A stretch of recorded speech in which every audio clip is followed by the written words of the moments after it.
शमशान घाट में लोगों की काफी भीड़ नजर आ रही थी। सभी गुमसुम से खड़े थे। बीच में रखी हुई उस चीता को अधेड़ उम्र के आदमी ने अग्नि दी और फूट फूट कर रोते हुए नीचे बैठ गया। यार, नेहा को खुदकुशी नहीं करनी चाहिए थी। हाँ यार, स्टाफ में सबसे खूबसूरत थी।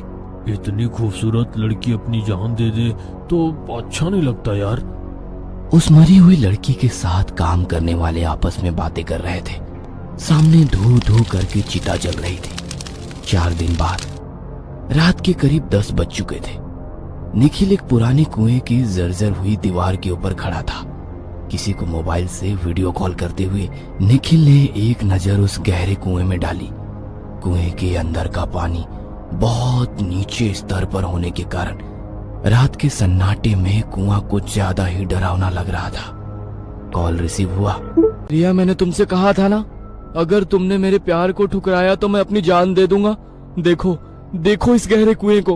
अगर तुमने अभी भी मेरे प्यार को ना कहा ना तो कल मेरी लाश इसी कुएं में मिलेगी। यही बताने के लिए कॉल किया था। बोलते हुए उसने अपने मोबाइल का कैमरा उस कुएं की तरफ किया। रिया मोबाइल पर उस कुएं को देखकर थोड़ी घबराई। निखिल, ये वही जगह है ना जहाँ हमारी दोस्त नेहा ने खुदकुशी की थी? बिल्कुल सही पहचाना, निखिल ने कॉन्फिडेंस से कहा। यार निखिल, सिर्फ 4 दिन हुए हैं हमें बात करते। कोई बात नहीं, मेरे जाने के बाद इत्मीनान से सोचते रहना। वैसे पानी कम है, डूबने से नहीं मरा तो कुएं के अंदर उस पानी में जो काले जहरीले सांप है और बिच्छू है, उनके काटने से पक्का मौत हो जाएगी मेरी। आई लव यू रिया। और फोन कट कर दिया। कुएं की दीवार पर बैठकर वो रिया के फोन का इंतजार करने लगा। उसे पता था रिया जरूर फोन करेगी। थोड़ा मुस्कुराते हुए उसने आसमान में चमकते चांद को देखकर कहा, मुझे ना सुनने की आदत नहीं। और तभी मोबाइल की रिंग सुनाई देने लगी। 2 रिंग के बाद उसने फोन रिसीव किया। रिया ने हाँ कह दी। उसकी खुशी का ठिकाना ना रहा। मानो निखिल जैसे खुशी से पागल हो गया। कुछ देर रिया से बातें करने के बाद उसने मोबाइल पॉकेट में रखा ही था कि तभी एक औरत के हंसने की हल्की सी आवाज उसके कानों पर पड़ी। वो हैरानी से अपने आजू बाजू देखने लगा, पर एक गहरा सन्नाटा जैसे चारों ओर फैला था। कुएं के आसपास की जमीन पर घुटनों तक लंबी हरी घास और छोटी मोटी झाड़ियां थी, जिसमें कहीं जहरीले सांप बिच्छू जैसे जीव थे। कुएं के पास ही एक इमली का पेड़ था, जिसकी टहनियां चारों ओर फैली थी, जिसमें से एक टहनी कुएं के ऊपर आई थी।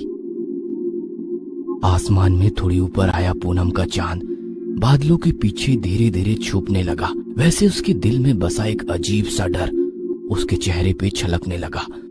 झट से उसके दिल में एक ख्याल आया, शहर के पास खाली पड़ी इस जगह में तो दिन में भी कोई आता जाता नहीं है। वैसे इतनी रात में भी किसी औरत की आवाज, शायद मेरा वहम होगा।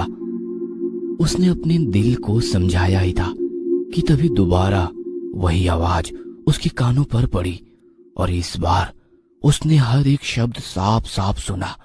एक औरत की खौफनाक आवाज, आ जाओ, मैं तुम्हारी आत्मा को नर्क के काले गहरे अंधेरे में पहुंचाती हूँ। वो हल्की पर खौफनाक आवाज सुनकर मानो उसके पैरों के नीचे से जमीन सड़क गई। वो तो जान देने का दिखावा करने आया था, पर उस औरत की आवाज सुनकर उसकी जान जैसे गले में अटक गई, क्योंकि वो डरावनी आवाज उसी कुएं के काले घने और गहरे अंधेरे से आ रही थी। उसकी निगाहें कुएं के भीतर गड़ी थी। तभी कुएं के गहरे काले पानी में थोड़ी हलचल होती नजर आई, मानो जैसे कोई धीरे धीरे कुएं की दीवार पर चढ़कर घिसटते हुए ऊपर आने की कोशिश कर रहा हो। वो खौफनाक आवाज सुनकर वो कुएं की उस छोटी सी दीवार पर से झट से नीचे उतरा और दोबारा से वही गूंजती हुई आवाज कुएं के भीतर से आने लगी।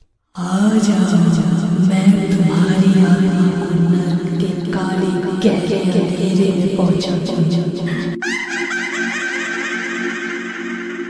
आवाज के बाद उस औरत की खौफनाक हंसी से निखिल का दिल ही बैठ गया।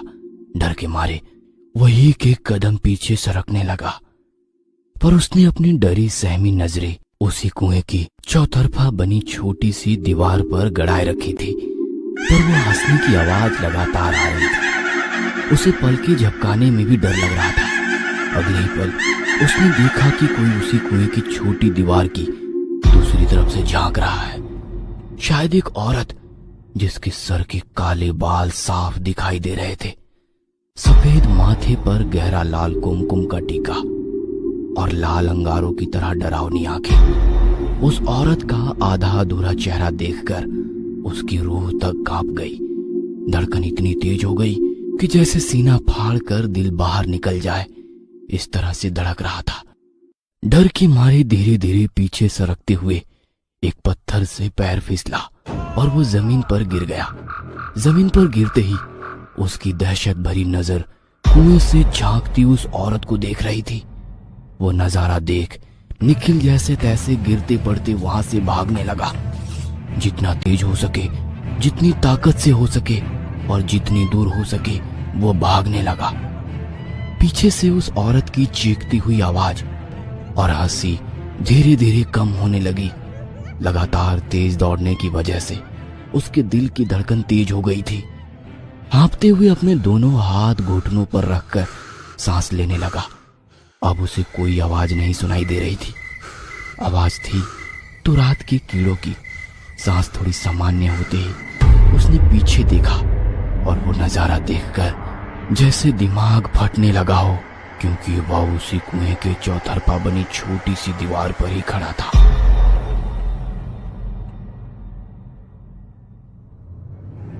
और एक सफेद साड़ी पहनी औरत उसी कुएं के ऊपर से निकली इमली के पेड़ की एक टहनी पर अपने पैर झुलाते बैठी थी। उस औरत का मुंह दूसरी तरफ था।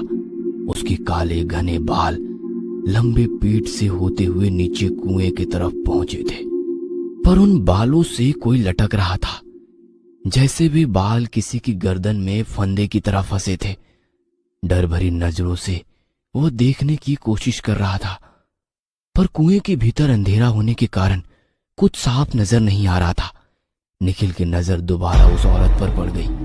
हवा के हल्के झोंके से उड़ता हुआ उसकी सफेद साड़ी का पल्लू आसमान में काफी दूर तक जा रहा था। यह डरावना दृश्य देखकर निखिल की जैसी बोलती ही बंद हो गई। अपने हाथों के लंबे नाखूनों से पेड़ की टहनी को हल्के हल्के कुरेदते हुए बोली,